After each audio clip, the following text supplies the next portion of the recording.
BBC বাংলার সান্ধ্য অধিবেশন প্রবাহতে আপনাদের স্বাগত। আজ আপনাদের সাথে লন্ডন স্টুডিও থেকে আছি মানসী বড়ুয়া।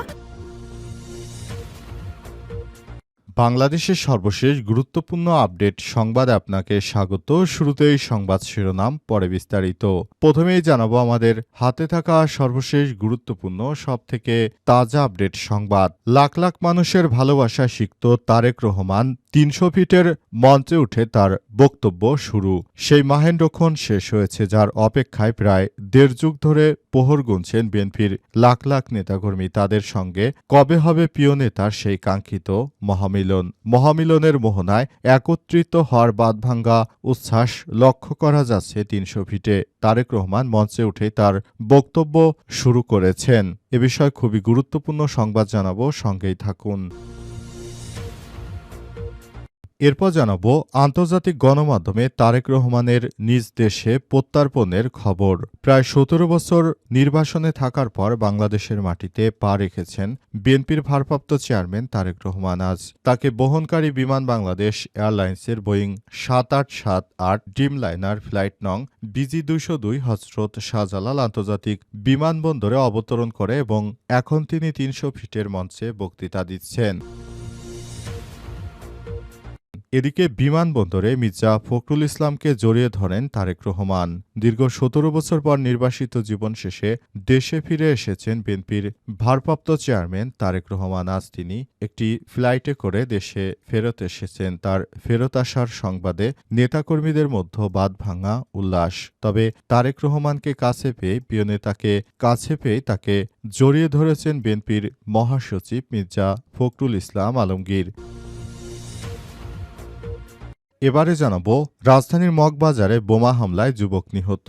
রাজধানীর মগবাজারে দুর্বৃত্তদের ছোড়া বোমার বিস্ফোরণে সিয়াম নামের এক যুবক নিহত হয়েছে। আজ মগবাজার মুক্তিযোদ্ধা স্মৃতি স্তম্ভের সামনে ফ্লাইওভারের নিচে এই ঘটনা ঘটে। প্রত্যক্ষদর্শীরা জানিয়েছেন, ফ্লাইওভারের উপর থেকে নিচের দিকে একটি বোমা নিক্ষেপ করা হয়। সেই বোমাটি নিক্ষেপের পরই উক্ত ব্যক্তি নাম সিয়াম, তিনি মারা গেছেন। এবং সর্বশেষ জানাবো ৮০,০০০ অভিবাসীকে গুদামে রাখার পরিকল্পনা ট্রাম্পের। ওয়াশিংটন ডিসির প্রতিবেদন। দ্বিতীয় মেয়াদে ক্ষমতা আসার পর থেকেই অভিবাসন নীতির উপর কঠোর ক্ষেপে আছেন যুক্তরাষ্ট্রের প্রেসিডেন্ট ডোনাল্ড ট্রাম্প। তিনি এবার ৮০,০০০ অভিবাসীকে তিনি গুদামে রাখতে চলেছেন, অর্থাৎ তাদেরকে এমন একটি ছেলে বন্দি করে রাখা হবে, সেখান থেকে তারা চাইলেও আর বের হয়ে আসতে পারবে না। এ অবস্থায় যারা অভিবাসী রয়েছে তাদের জন্য বড় ধরনের দুঃসংবাদ দিল যুক্তরাষ্ট্র। প্রিয় দর্শক, এতক্ষণ শুনছিলেন সংবাদ শিরোনাম, এবারে বিস্তারিত। তবে তার আগে বন্ধুরা, অনুরোধ থাকবে এই সংবাদটিতে একটি লাইক দিন।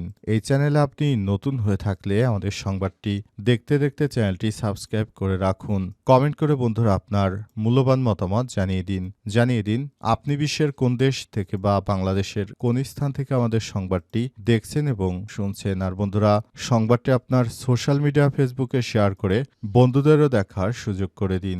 গাজা যুদ্ধে আপনি যদি নিরীহ ফিলিস্তিনিদের ভালোবেসে থাকেন, কমেন্টে ইয়েস লিখে বিশ্ববাসীকে জানিয়ে দিন। এবারে বিস্তারিত। মঞ্চের কাছে তারেক রহমান, লাখ লাখ মানুষের ভালোবাসায় সিক্ত তিনি।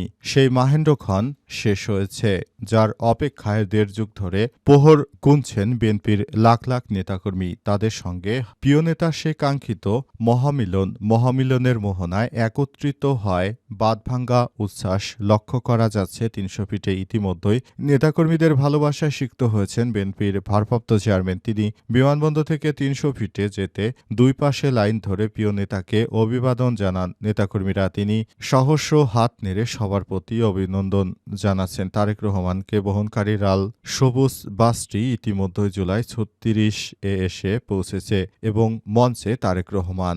বেলা 11:30 থেকে ঢাকার হজরত শাহজালাল আন্তর্জাতিক বিমানবন্দরে অবতরণ করে তারেক রহমানকে বহনকারী বিমান বাংলাদেশের ফ্লাইটটি বিমান থেকে নেমে ভিআইপি লাউঞ্জে দলীয় নেতাকর্মী এবং স্বজনদের ভালোবাসায় সিক্ত তারেক রহমান ধীরে ধীরে বেরিয়ে আসেন বিমানবন্দরের বাইরে।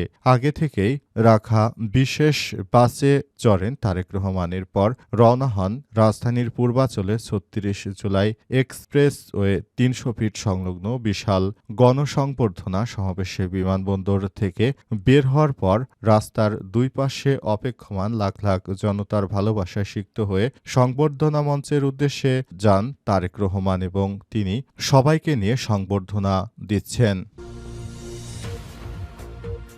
আন্তর্জাতিক গণমাধ্যমে তারেক রহমানের নিজ দেশে প্রত্যার্পণের খবর। প্রায় ১৭ বছর পর নির্বাসন থেকে বাংলাদেশে ফেরত এসেছেন বাংলাদেশের সবথেকে বড় রাজনৈতিক দলের নেতা তারেক রহমান। তার দেশে ফেরত আসার পর থেকে নেতাকর্মীরা রাজধানী ঢাকার ৩০০ ফিটে তাদের ঢল নেমেছে।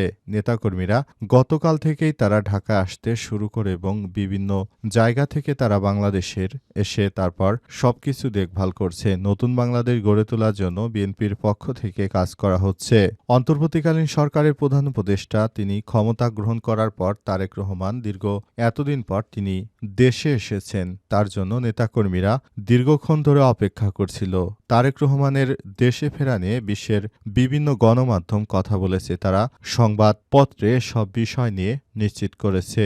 অবস্থায় তারেক রহমানের বিষয়টি নিয়ে সবার মনে এখন যে এতদিন ধরে প্রশ্ন ছিল সেই প্রশ্নের অবসান ঘটিয়েছেন তিনি বর্তমান দেশে অবস্থান করছেন এবং ৩০০ ফিটে তিনি ভাষণ দিচ্ছেন। এসব বিষয়গুলো বিশ্বের বিভিন্ন সংবাদ মাধ্যম থেকে প্রকাশিত হয়েছে।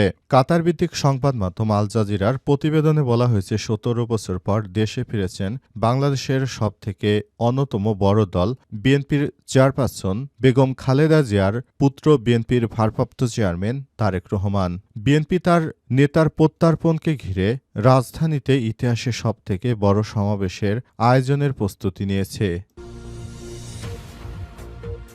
বিমানবন্দরে মির্জা ফখরুলকে জড়িয়ে ধরে তারেক রহমান। দীর্ঘ ১৭ বছর পর নির্বাসিত জীবন শেষে দেশে ফিরেছেন বিএনপির ভারপ্রাপ্ত চেয়ারম্যান তারেক রহমান। তিনি দেশে ফেরত আসার পরই বিএনপির মহাসচিব মির্জা ফখরুল ইসলাম আলমগীরকে জড়িয়ে ধরে কেঁদে ফেলেন। অবস্থায় এই খুশির মুহূর্তটি সবাই ক্যামেরাবন্দি করেছে। বিএনপির পক্ষ থেকে তারেক রহমানের জন্য অপেক্ষা করা হচ্ছিল। দীর্ঘ প্রায় ১৭-১৮ বছর পর তিনি দেশের মাটিতে ফেরত এসেছেন। তারেক রহমানকে নিয়ে বিএনপির পক্ষ থেকে গর্ববোধ করা হয় এবং তার মতো একজন নেতা বাংলাদেশে খুব কমই আছে বলে বিএনপির পক্ষ থেকেও বলা হয়েছে। তারেক রহমান তিনি আগামীর বাংলাদেশের রাষ্ট্রনায়ক হবেন এমনটা মনে করে বিএনপি। তবে তারেক রহমান আজ দেশে ফেরার পর নেতাকর্মীদের লাখ লাখ নেতাকর্মী দেখা গিয়েছে আজ ৩০০ ফিট এলাকায়। তারেক রহমানকে বহনকারী বিমানটি বাংলাদেশে ফেরার পরই তারেক রহমান এবং তার নেতৃত্ববৃন্দরা হজরত শাহজালাল আন্তর্জাতিক বিমানবন্দরে অবতরণ করে এবং সেখান থেকে তারেক রহমান ৩০০ ফিটের উদ্দেশ্যে গিয়েছেন এবং সেখানে অপেক্ষায় থাকা নেতাকর্মীদের উদ্দেশ্যে তিনি ভাষণ দিচ্ছেন।